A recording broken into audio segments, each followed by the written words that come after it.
আসসালামু আলাইকুম। আশা করছি সবাই ভালো আছেন।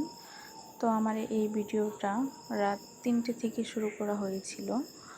তো তখন আমি আমার জব সলিউশন বইয়ের বিভিন্ন প্রশ্ন ব্যাংক সলভ করছিলাম।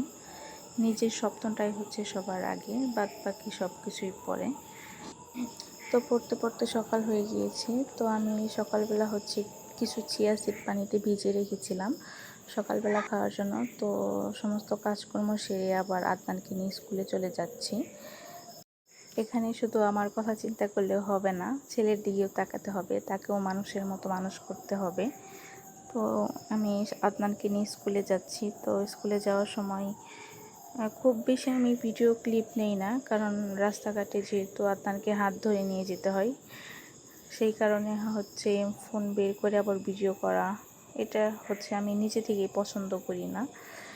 তো এই তো কথা বলতে বলতে কিন্তু স্কুলে চলে এসেছি। তো এটা হচ্ছে ওদের স্কুল।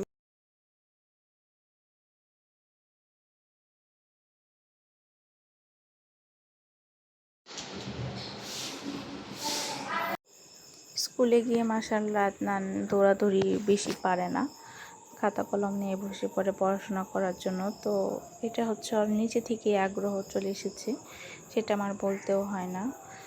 তো স্কুলে শেষ করে আবার বাড়ির দিকে যাচ্ছিলাম।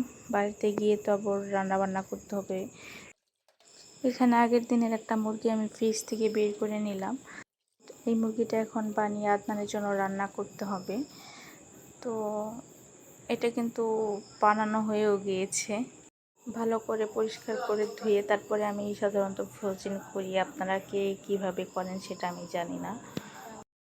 আমার মনে হয় যে এখানে যে ধোয়ার পরে যে এক্সট্রা রক্তটা থাকে সেটা ধুয়ে ফ্রোজেন করাটাই ভালো আমার কাছে মনে হয়। এখানে আদনানের জন্য দুপুরে একটু নুডলস রান্না করে নিয়েছিলাম।